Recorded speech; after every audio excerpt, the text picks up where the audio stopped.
Xin chào và chào mừng các bạn đã trở lại với Phân tích Game. Trong video này, mình sẽ đem đến cho các bạn câu chuyện trong tựa game The Devil in Me, phần chơi thứ tư và cũng là câu chuyện cuối cùng trong Season 1 của tuyển tập kinh dị The Dark Picture, ra mắt vào ngày 18 tháng 11 năm 2022.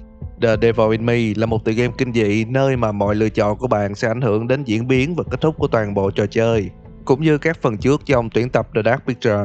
Định mệnh của từng nhân vật trong The Devil in Me như thường lệ sẽ được đặt vào tay của bạn, và chỉ cần một sơ sót nhỏ cũng sẽ đem đến một kết cục bi thảm. Chính vì vậy mà câu chuyện trong trò chơi sẽ có rất nhiều hướng và rất nhiều ending khác nhau. Nội dung trong The Devil in Me lấy cảm hứng dựa trên Henry Howard Holmes, một tên tội phạm có thật, được mệnh danh là kẻ giết người hàng loạt đầu tiên của nước Mỹ, nổi tiếng một thời trong những năm 1890.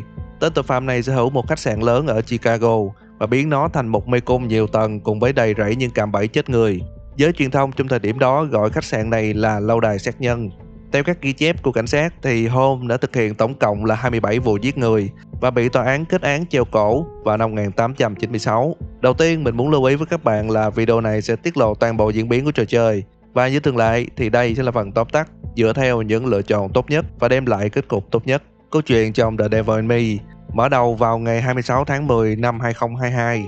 5 thành viên gồm dẫn chương trình Kate, quay phim Mark, kỹ thuật điện Jamie, phụ trách âm thanh Erin và sản xuất Charlie. Họ là các thành viên của Lonit Entertainment, một nhóm làm phim đang thực hiện series phim tài liệu về tên sát nhân hàng loạt Henry Howard Holmes. Nhóm nhận được cuộc gọi từ một người đàn ông tên là Ransom Dumet, một người giàu có đã xây dựng lại phiên bản sao chép của lâu đài sát nhân trên một hòn đảo và biến nó thành một bảo tàng trưng bày các hiện vật liên quan đến tên sát nhân khét tiếng. Dumet đã chủ động đề nghị nhóm làm phim đến hòn đảo của ông ta, nằm ở một khu vực hẻo lánh thuộc tiểu bang Kansas, để thực hiện việc quay tư liệu. Trong chuyến đi, cả nhóm được yêu cầu không sử dụng các thiết bị truyền thông do ngài Dumet không muốn thông tin hoặc hình ảnh trong bảo tàng lọt ra ngoài khi chưa có sự cho phép của ông ta. Chiếc xe chở nhóm đến bến phà. Trong lúc chờ đợi, Charlie yêu cầu Mark quay vài đoạn quang cảnh trên ngọn hải đăng. Một lúc sau, phà đã đến. Cả nhóm được gặp Dumet. Ông ta có vẻ vội vã và yêu cầu cả nhóm nhanh chóng lên phà để di chuyển lên đảo. Khi đến nơi, nhóm làm phim nhìn thấy nhiều biển báo và rào kẽm gai xung quanh hòn đảo. Dumet nhắc nhở họ phải cẩn thận và đi cùng nhau. Giọng điệu của ông ta có vẻ rất cảnh giác. Charlie nhận thấy có thể Dumet đang giấu gì đó trên đảo. Charlie bàn với Kate một kế hoạch rằng cô sẽ giả bị thương để ở lại với Jamie nhằm tìm cách nhìn ngó xung quanh hòn đảo. Kate và Jamie sau đó nhìn thấy một người đàn ông mặc áo mưa vàng đang lang thang trên đảo cùng nhiều thùng hóa chất không rõ nguồn gốc. Hai người họ sau đó cũng quay lại với nhóm và họ bắt đầu tiến vào bên trong khách sạn. Ngay từ lúc bước vào khách sạn, nhóm làm phim đã vô cùng ấn tượng vì nó giống hệt với phiên bản gốc của lâu đài sát nhân. Trong lúc dọn đồ, Erin nhìn thấy Dumet đang ở cùng với một bé gái, nhưng sau đó cô bị phân tâm bởi Jamie. Charlie bước vào phòng của họ và thông báo rằng 10 phút nữa sẽ tập hợp, đồng thời Erin sẽ đi cùng ông ta để tìm hộp thuốc lá. Jamie sau đó nhìn ra cửa sổ và thấy Dumet cùng bé gái bí ẩn đang hối hả rời khỏi hòn đảo. Tại phòng của Charlie, Erin không tìm thấy gói thuốc lá nào trong hành lý, trong khi cô chắc chắn là đã để nó vào vali. 8 giờ tối, cả nhóm tập hợp tại phòng ăn. Kate bắt đầu thắc mắc về sự chậm trễ của Dumet vì ông ta đáng lẽ phải xuất hiện để chủ trì bữa tiệc. Jamie sau đó bước vào và thông báo với cả nhóm rằng Dumet đã rời đi bằng phà ngay sau khi họ nhận phòng. Mọi người lúc này băn khoăn rằng nếu không có Dumet thì ai sẽ dẫn họ đi tham quan khách sạn. Charlie nhận ra đây là một cơ hội tuyệt vời, vì nếu không có Dumet, họ sẽ có thể thoải mái quay chụp mọi thứ mà không bị kiểm soát. Charlie đề nghị mọi người về phòng kiểm tra thiết bị để sẵn sàng thực hiện set quay đầu tiên. Tại phòng của Erin, trong lúc soạn đồ, cô bỗng nghe thấy một tiếng động lạ phát ra từ hành lang. Khi Erin cầm theo thiết bị và tìm hiểu nguồn gốc của tiếng động lạ, thì Jamie ở tầng dưới đã vô tình làm chập điện khiến đèn của cả khách sạn đều tắt. Erin đi theo tiếng động đến một căn phòng. Đột nhiên một con mannequin xuất hiện khiến cô hoảng sợ lên cơn hen suyễn. Đồng thời cánh cửa phòng cũng đóng lại và thế là cô bị nhốt bên trong căn phòng đó. Jamie sau khi khởi động lại hệ thống điện đã tập hợp cùng với Charlie. Đột nhiên họ nghe thấy tiếng hét của Erin và vội vã đi tìm hiểu. Erin trong căn phòng tối chạm mặt với một người đàn ông bí ẩn. Ông ta tiến lại gần và đưa cho cô lọ thuốc, và sau đó lấy đi một đoạn tóc của cô rồi từ từ biến mất trong bóng tối. Cả nhóm cuối cùng cũng phá được cánh cửa giải thoát cho Erin. Cô nói cho mọi người về điều vừa xảy ra, rằng cô đã nhìn thấy một người đàn ông đội chiếc mũ giống hệt tên giết người hàng loạt Henry Howard Holmes. Charlie lúc này cho rằng Erin đã quá hoảng sợ nên nhìn thấy ảo giác, trong khi Kate và Jamie cũng đồng tin rằng khách sạn này có gì đó không bình thường. Cả nhóm bắt đầu tách nhau ra. Charlie và Jamie sẽ đi tìm Dumet để hỏi rõ mọi chuyện, trong khi Mark và Kate sẽ tạm thời để Erin một mình và quay lại phòng soạn đồ để rời khỏi đây. Tại tầng trệt, Jamie đi cùng với Charlie và thắc mắc làm sao họ có thể tìm được Dumet trong khi ông ta đã rời khỏi hòn đảo trước đó. Charlie thực chất không hề có ý định đi tìm Dumet, mà ông ta chỉ muốn câu giờ cho Erin bình tĩnh, đồng thời tìm góc đẹp để quay cho bộ phim. Mọi thứ dần trở nên bất thường khi họ nhìn thấy một vệt máu kéo dài trên sàn. Jamie vô cùng lo lắng, trong khi Charlie cho rằng đây chỉ là máu của một con vật nào đó. Đi theo vệt máu dẫn cả hai đến một căn phòng. Tại đó, một người đàn ông mặc áo mưa vàng đang bị cột vào ghế phía sau lồng sắt. Charlie khi tiến đến gần đã vô tình kích hoạt thứ gì đó. Jamie nhận ra đây là một cái bẫy, và nếu Charlie nhấc chân ra khỏi đó thì người đàn ông sẽ bị giết ngay lập tức. Từ trong bóng tối, một người đàn ông đeo mặt nạ tiến đến gần. Đúng như mô tả của Erin, người đàn ông này đội chiếc mũ giống với tên sát nhân Henry Howard Holmes. Hắn lấy dao cắt một vết ngay mũi của Charlie, khiến ông ta lùi lại và dẫn đến cái chết của người đàn ông mặc áo mưa vàng. Jamie đề nghị họ cần rời khỏi khách sạn này ngay lập tức, nhưng ngay khi vừa tiến đến cửa chính thì nó đã bị khóa lại bằng một lớp song sắt. Những tiếng động lớn bắt đầu phát ra trong những hành lang. Mark và Kate cũng nghe thấy và vội vã chạy đến kiểm tra, thì họ nhận ra những bức tường của khách sạn đang chuyển động và dần trở thành một mê cung không lối thoát. Jamie và Charlie mắc kẹt trong hành lang tối, dẫn họ đến một phòng đông lạnh. Tại đó, Charlie vô tình kích hoạt cơ quan, khiến ông ta rơi xuống một tầng hầm và tách khỏi Jamie.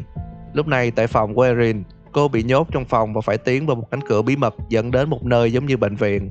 Erin tìm thấy một máy ghi âm có giọng nói của Charlie, rằng ông ta đã có chủ đích đưa các thành viên trong nhóm làm phim đến hòn đảo để nộp mạng cho tên sát nhân.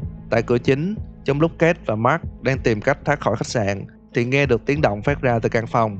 Họ nhìn thấy những con mannequin được trang trí giống với cuộc nói chuyện của cả nhóm trước đó. Bất ngờ, Kate và Mark gặp lại Jamie. Cô kể cho họ rằng Dumet, chủ của khách sạn này, là một tên giết người tâm thần và hắn đang tìm cách đùa giỡn với họ. Quay lại với Charlie, tỉnh lại sau cú ngã từ trên cao và theo tầng hầm dẫn đến một buồng đốt. Ngay dưới sàn nhà là một bao thuốc lá, nhưng không ngờ rằng đó chính là cái bẫy mà tên sát nhân đã đặt sẵn. Hắn khóa cửa buồng đốt và bật lửa nhằm thiêu sống Charlie. Cố gắng tìm cách thoát, Charlie đã chui xuống khe thông gió, nhưng sức nóng vẫn ảnh hưởng đến ông. Mark, Kate và Jamie trong lúc lang thang cũng đã chứng kiến tất cả. Họ di chuyển lên tầng trên với hy vọng có thể tìm thấy Erin, người mà lúc này đang bị săn lùng bởi Dumet. Hắn lùa Erin đến một căn phòng trắng. Kate cũng nhìn thấy điều đó và đi vào căn phòng kế bên, nhưng điều này đã khiến họ rơi vào một cái bẫy khác của tên sát nhân. Căn phòng của Kate và Erin dần bị hút cạn không khí. Mark và Jamie lúc này phải lựa chọn ai sẽ là người được sống. Trong lúc Mark đang suy nghĩ thì Jamie đã chọn Kate. Phòng của Erin ngay sau đó được phục hồi không khí và thoát ra, nhưng Kate thì đang chết dần. Đột nhiên, Mark nghe thấy tiếng Kate đề cập đến vết rò rỉ trên cửa sổ mà cô mới phát hiện, và dựa vào đó, anh ta đã có thể phá cửa để cứu Kate. 4 người bọn họ rời khỏi căn phòng kinh hoàng. Kate nói với Erin rằng Charlie đã bị thiêu sống. Erin lúc này mới kể lại điều cô nghe thấy trong cuộn băng ghi âm, rằng Charlie là đồng bọn của Dumet. Mark sau khi nghe những điều này thì vô cùng khó hiểu, trong khi Kate thì đề nghị mọi người tạm thời bỏ qua mọi thứ và hướng đến mục đích chính là rời khỏi đây. Họ nhận ra Dumet là một tên giết người vô cùng thông minh, và họ cần phải ao trình hắn thì mới có cơ hội trốn thoát. Nhóm quyết định họ sẽ đến chỗ ngọn hải đăng trên đảo để phát tín hiệu cầu cứu đến tàu của cảnh sát tuần tra. Cuộc nói chuyện bị cắt ngang do Dumet bắt đầu điều khiển những bức tường để tạo ra một mê cung mới, khiến cho nhóm tiếp tục bị tách ra. Kate vẫn ở cùng với Erin, trong khi Mark và Jamie rơi vào những khu vực không xác định. Quay lại buồng đốt, Charlie lúc này vẫn còn sống và cố gắng trốn thoát khỏi tầng hầm thông qua hệ thống xử lý rác. Trong khi đó, Kate và Erin đã đoàn tụ với Jamie.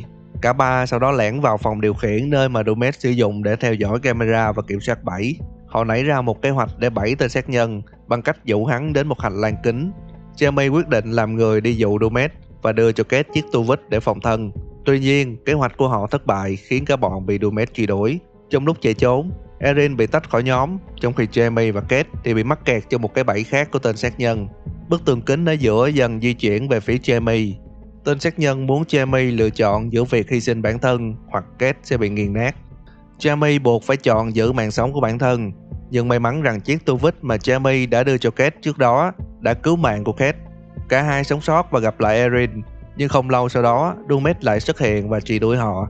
Cuộc rượt đuổi dẫn đến mái nhà của khách sạn. Trong lúc giằng co, Kate đã đẩy tên sát nhân rơi từ trên cao xuống. Cả ba thở phào nhẹ nhõm rằng tên sát nhân điên loạn cuối cùng cũng đã chết.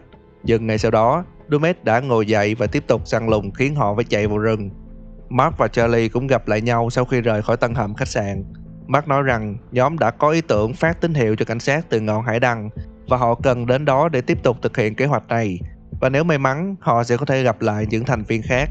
Sau khi di chuyển một đoạn thì họ gặp được Erin. Trong lúc bị Dumet truy đuổi, cô đã vô tình tách khỏi Kate và Jamie. Sau khi nhìn thấy Charlie, Erin kể với Mark rằng cô đã nghe một đoạn ghi âm của Charlie và ông ta chính là đồng phạm với Dumet. Charlie vô cùng bất ngờ vì lời buộc tội đó, vì ngay cả bản thân ông cũng là nạn nhân. Mọi thứ sáng tỏ ngay sau đó. Erin nhận ra đoạn ghi âm mà cô đã nghe thật ra đã được chỉnh sửa bởi Dumet từ trước. Một lúc sau, Mark đã thành công trong việc khởi động lại ngọn hải đăng và phát tín hiệu cầu cứu. Cả nhóm lúc này tập hợp đầy đủ tại ngọn hải đăng, nhưng Dumet cũng đã ở đó. Họ chạy đến chỗ tàu, nơi mà lúc này có một cảnh sát đã có mặt để điều tra về tín hiệu từ ngọn hải đăng.